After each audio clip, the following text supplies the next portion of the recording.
Kita lihat tren pelemahan rupiah ini terus berlanjut ya, bahkan kalau kita lihat secara year to date sudah sampai 6%-an.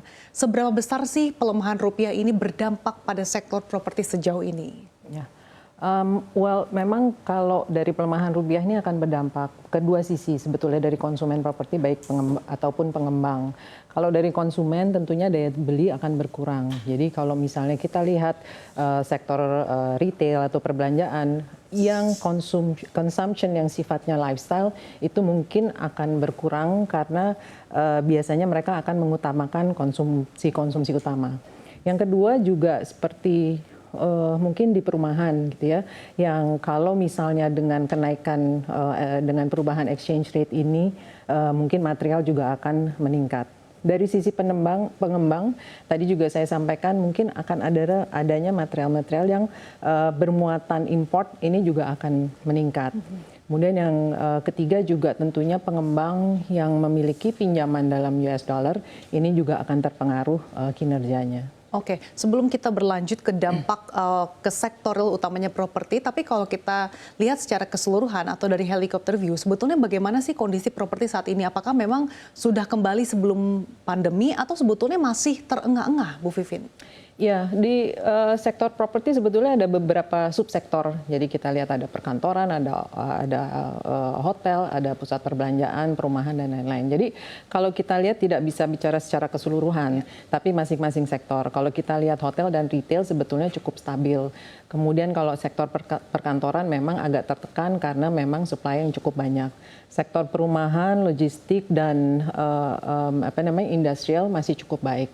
Jadi kalau dilihat secara keseluruhan memang ada beberapa subsektor yang outperform, ada beberapa sektor juga yang memang masih tertekan. Oke, kalau sektor ataupun subsektor properti sendiri yang paling terdampak dengan adanya tren pelemahan rupiah ini sektor-sektor mana saja, Bu Vivin? Ya, sebetulnya kalau kita lihat tadi dengan adanya pelemahan rupiah ini kan spending power jadi berkurang. Kemudian jadi buying power juga berkurang. Jadi kalau kita lihat kemungkinan kedepannya akan berdampak ke retail, sektor pusat perbelanjaan, di mana konsumen yang tadinya biasa belanja lifestyle, mereka lebih mengutamakan kebutuhan pokok dulu deh gitu. Kemudian yang kedua bisa juga kepada perumahan, tetapi ini juga bisa disiasati kalau perumahannya itu banyak mempunyai muatan import, ini juga akan berpengaruh karena harga material akan naik. Tapi bisa disiasati dengan menggunakan barang-barang lokal materialnya. Oke, tadi Anda sempat mention terkait dengan dampaknya adalah potensi naiknya harga material bahan bangunan. Nah, ini bahan-bahan apa saja sih yang akan terkena dampaknya khususnya material bangunan? Ya, sebetulnya kalau kita lihat memang material yang sifatnya import ya. Jadi itu kan ada pelemahan dari sisi pelemahan rupiah. Jadi banyak hal yang dipakai untuk perumahan, terutama misalnya yang kelas mewah. Kadang-kadang pakai marmernya import, kemudian appliances-nya import. Kemudian kalau kita lihat di perkantoran juga mungkin ada barang-barang yang memang masih import dari luar negeri. Jadi ya. Untuk gambaran kenaikannya sendiri biasa berapa persen sih dengan adanya pelemahan ini, Bu Vivin?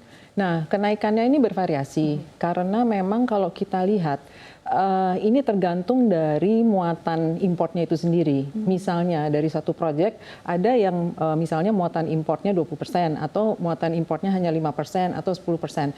Jadi ini akan bervariasi dari satu proyek ke proyek yang lain. Oke, meskipun bervariasi dari proyek satu ke proyek lainnya, tapi apakah nantinya dengan kenaikan harga bahan material ini developer akan menaikkan harga jual rumah yang juga akan berimplikasi pada berkurangnya permintaan, Bu Vivin? Nah, ini kan memang dari developer juga mereka akan melakukan pensiasatan ya. Jadi mungkin dari material engineering-nya agar tetap bisa mengadres atau menjawab kebutuhan pasar. Karena saat ini kan pasar yang utama misalnya perumahan adalah affordability.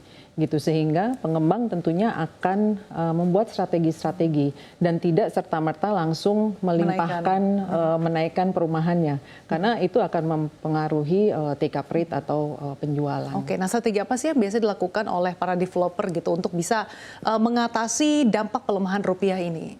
Iya, sebetulnya strategi ini kita lihat beberapa hal. Kalau dari developer tentunya mereka juga akan memberikan atau mengoffer produk-produk yang memang lebih menarik gitu ya, supaya menarik pasar. Misalnya dengan inovasi, kemudian juga kita lihat mungkin memasukkan unsur-unsur teknologi, sustainability, ini kan hal yang cukup krusial ya pada hari ini. Kemudian juga yang memang menarik bagi millennials. Yang berikutnya adalah memberikan flexibility in payment terms. Nah, ini yang cukup krusial dalam hal pembelian, karena bisa jadi misalnya down payment-nya bisa dicicil beberapa kali. Kemudian juga saya pikir juga sekarang kan juga perbankan banyak program-program yang dengan fixed interest gitu ya, dengan fixed dan kemudian berapa tahun, kemudian habis itu ada floating. Jadi flexibility in payment itu juga menjadi penting. Oke, di tengah efisiensi ataupun langkah-langkah yang dilakukan untuk bisa mengantisipasi dampak pelemahan rupiah, tapi kalau kita ambil worst case-nya, jika pelemahan rupiah ini terus berlanjut bahkan hingga akhir tahun, lalu apakah memang last resort-nya developer ini akan langsung menaikkan harga properti, Bu Vivin? Ya, ini memang jangan sampai kelamaan ya. Jadi kalau misalnya sampai akhir tahun, mungkin last resort-nya belum tentu akan langsung serta-merta menaikkan harga. Bisa jadi merubah spek. Sehingga merubah spek, misalnya kalau misalnya tadinya pakai bahan import, misalnya lantainya import, kemudian mungkin speknya menjadi lebih lokal gitu. Jadi agak mengurangi spek dan quality-nya di situ. Sehingga tetap bisa affordable. Mungkin ada juga yang memang sudah akan menaikkan, tetapi ini juga harus dibalancing dengan sales rate-nya. Ketika dinaikkan kemudian sales rate-nya juga slow, ya mungkin akan harus alih strategi untuk membuat misalnya yang tadinya rumah besar menjadi lebih kecil, rumah yang misalnya segmennya atas atau yang mewah mungkin agak diturunkan sedikit. Jadi memang akan ada strategi-strategi seperti itu.